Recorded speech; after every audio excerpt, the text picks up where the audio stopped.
Unitarian Church.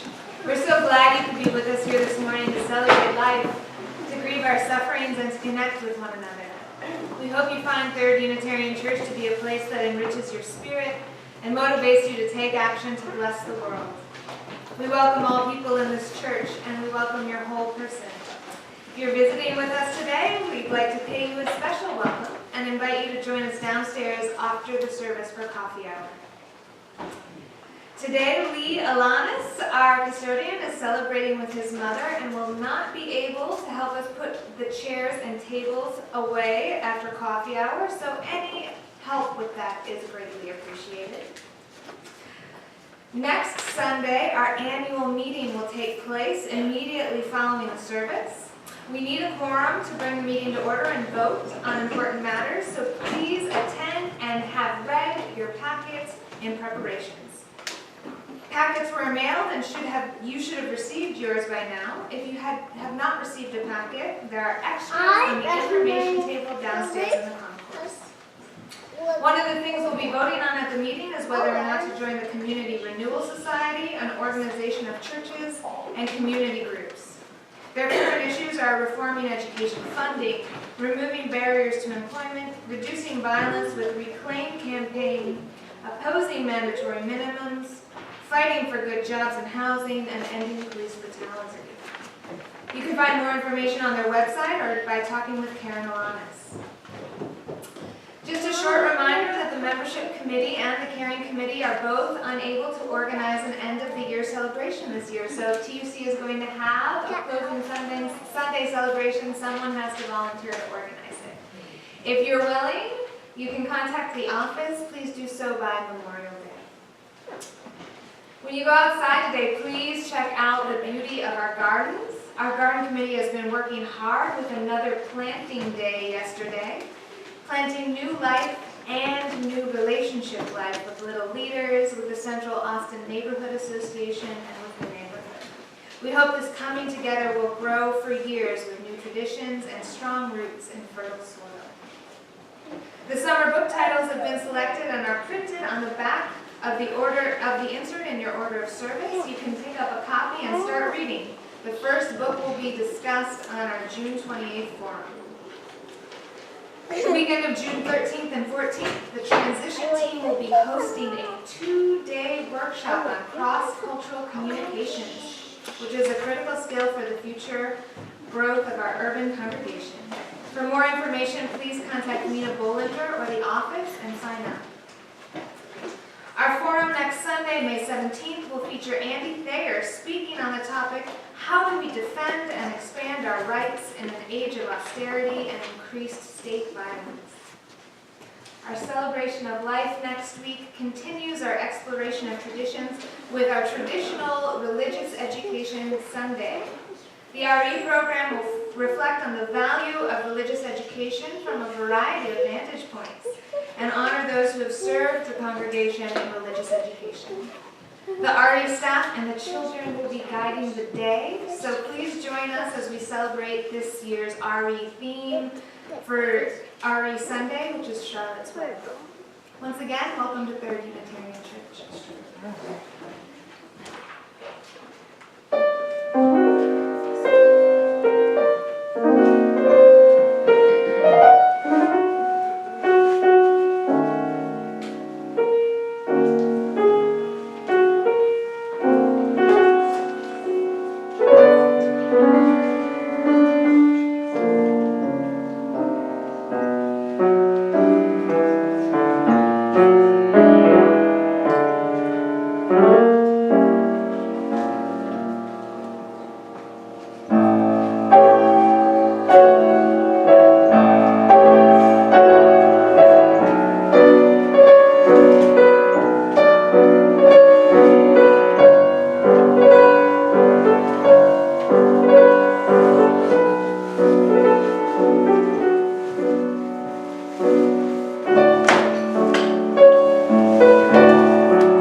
light this chalice, a symbol of hope, faith, freedom, and love, and connect with Unitarian Universalists in the past, present, and future.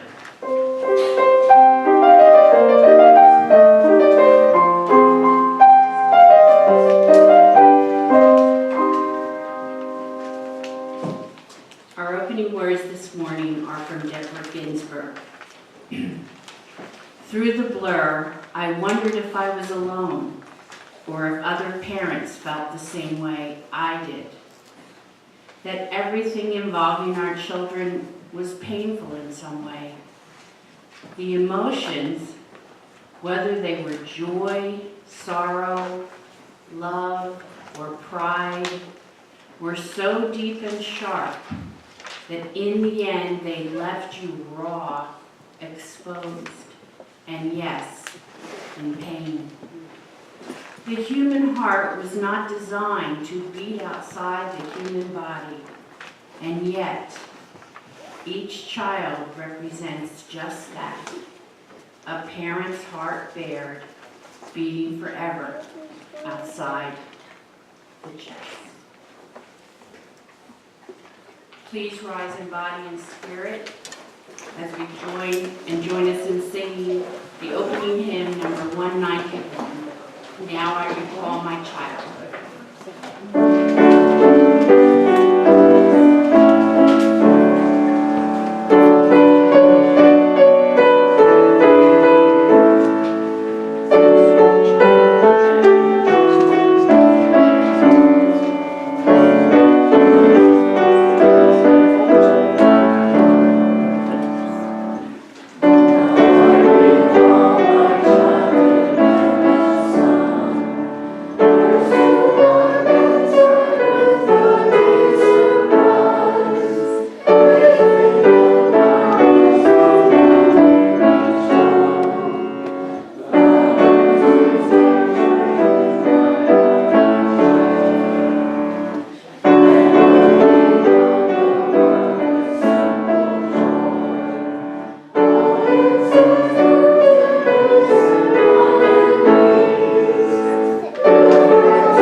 Good morning. Good morning. So, this morning we are in the theme of May. We have the theme of traditions. And I'm still learning this. On the second Sunday of the month of May, we celebrate something in our society called Mother's Day, which is all over the world. They have this on different days of the year. But they have been celebrating Mother's Day for thousands of years in their own way. And the book we chose for this morning was one that I think was read to me when I was little, and I definitely read it to Pierce. He's not sure if he remembers it. And it kind of gets me all teary-eyed thinking about it. But what I would say about Mother's Day is that sometimes we have a complex relationship with Mother's Day. And the words that come to mind to me, and maybe for you, are love, happiness, sadness, anger, and complex. So all of those fall within this special day of Mother's Day, yeah? So, with no more ado, I will tell you the story. I'll read the story with Jennifer's kind help of the kissing hand.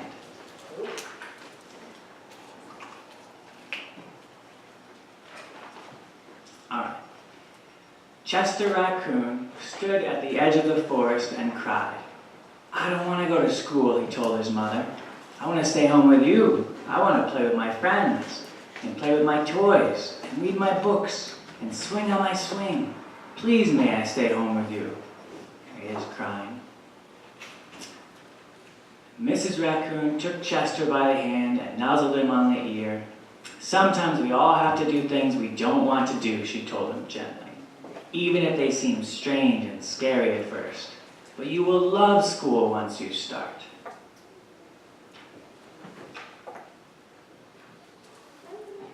"You'll make new friends and play with new toys. You'll read new books and swing on new swings. Besides," she added, "I know a wonderful secret that will make your nights at school seem as warm and cozy as your days at home." I know what the secret is, so I'm getting a little teary-eyed over it. So sweet. All right. Chester wiped away his tears and looked interested. "A secret? What kind of secret?" "A very old secret," said Mrs. Raccoon.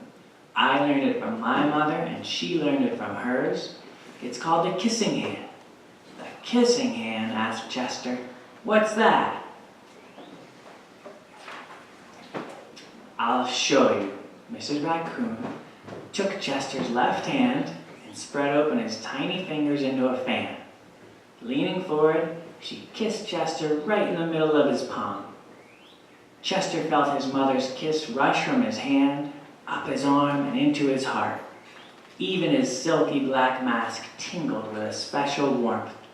So there's her kissing his hand, and here's a little red heart in his hand, his left paw, where she kissed him. And he feels it in his heart. All right. So Mrs. Raccoon smiled.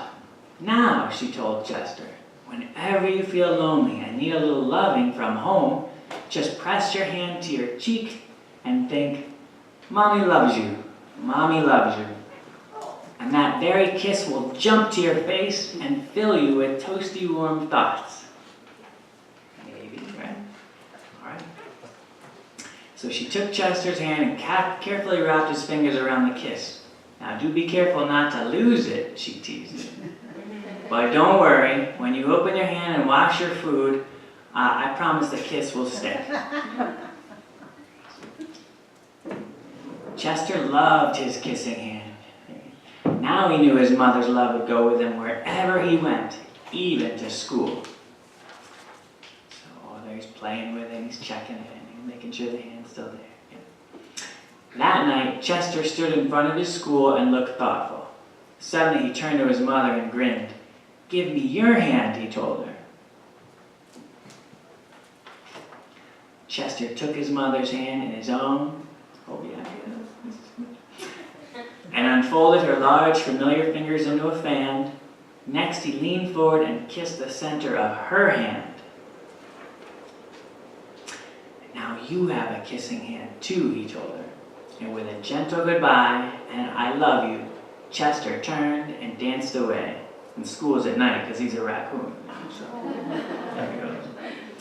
Now, Mrs. Raccoon watched Chester scamper across the tree limb and enter school.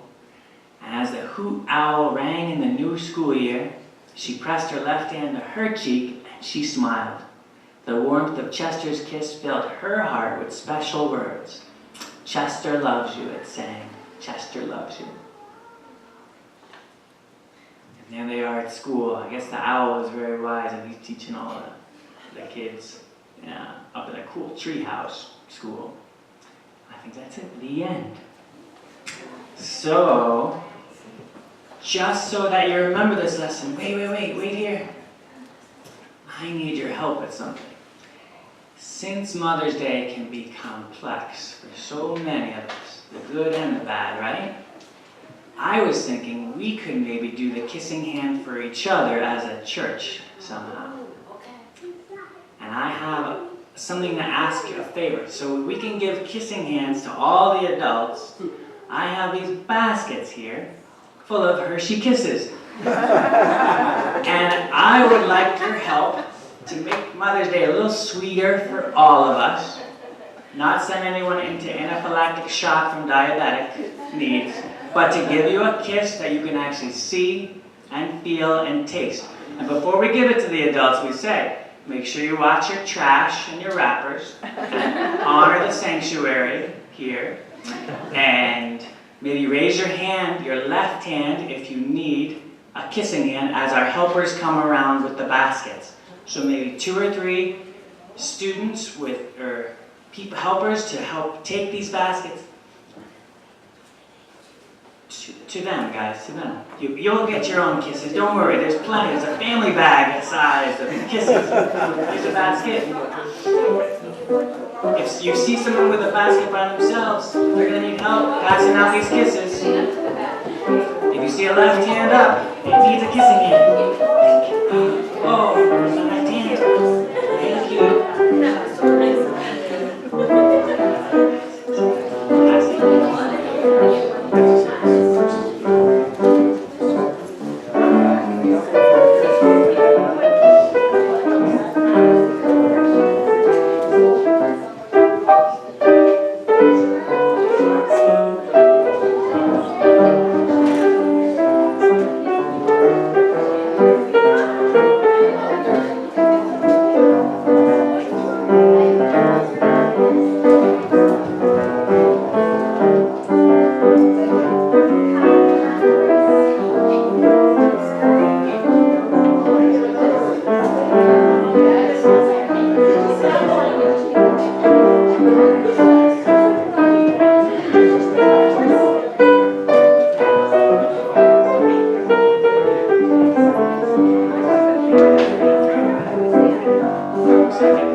A congregation is a community in which we share in one another's lives.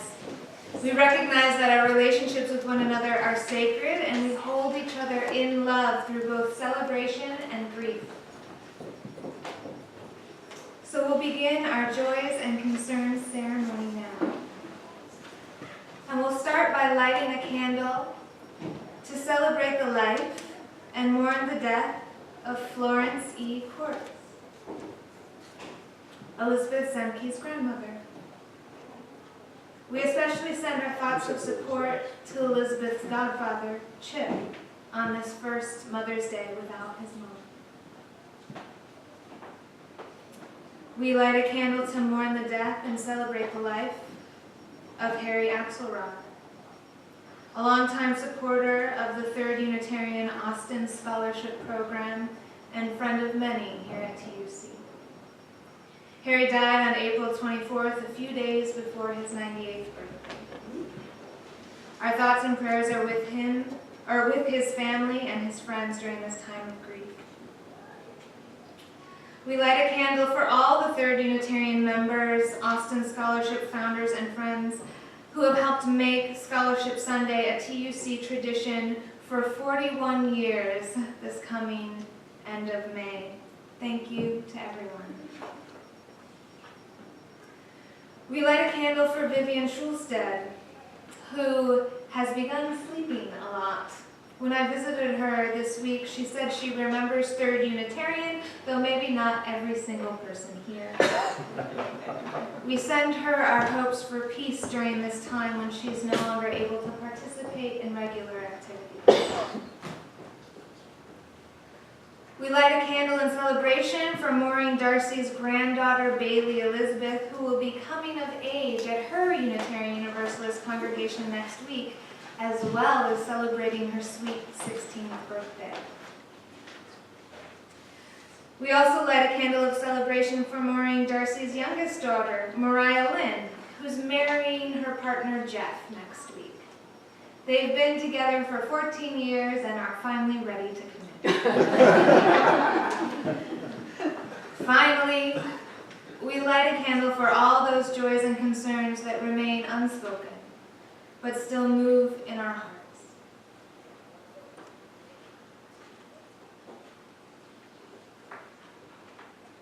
So I'd like to invite you to find yourself in the pew.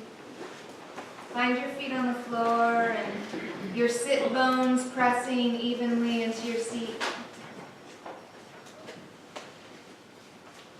Begin to attend to your breath. Feel it filling your belly, moving in and out of your nostrils.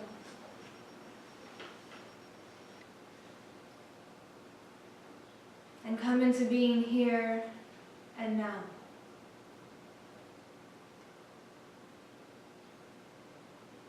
I ask you to open yourselves to this prayer from UU Minister Victoria Weinstein. Spirit of life and love, Holy One of our being and our becoming, that which is sacred within, among, and beyond us. We reflect in thanksgiving this day for all those whose lives have nurtured ours. The life-giving ones, who heal with their presence, who listen in sympathy, who give wise advice, but only when asked for it. We are grateful for all those who have mothered us, who have held us gently in times of sorrow, who have celebrated with us our triumphs no matter how small, who noticed when we changed and grew, who praised us for taking risks, who took genuine pride in our success, and who expressed genuine compassion when we did not succeed. On this day that honors mothers, let us honor all mothers, men and women alike, who from somewhere in their being have freely and wholeheartedly given life and sustenance and vision to us. Spirit of life, grant us life-giving ways ourselves, strength for birthing and a nurturing spirit that we might take attentive care to our world, to our communities, and to those precious beings entrusted to us by biology, by destiny, or by friendship, fellowship, or fate. Give us the heart of a mother today. May it be so, and amen.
Our reading this morning is from Cahill Gibran's The Prophet on Children. And a woman who held a babe against her bosom said, "Speak to us of children." And he said, "Your children are not your children. They are the sons and daughters of life's longing for itself. They come through you, but not from you. And though they are with you, yet they belong not to you. You may give them your love, but not your thoughts, for they have their own thoughts. You may house their bodies, but not their souls, for their souls dwell in the house of tomorrow, which you cannot visit, not even in your dreams. You may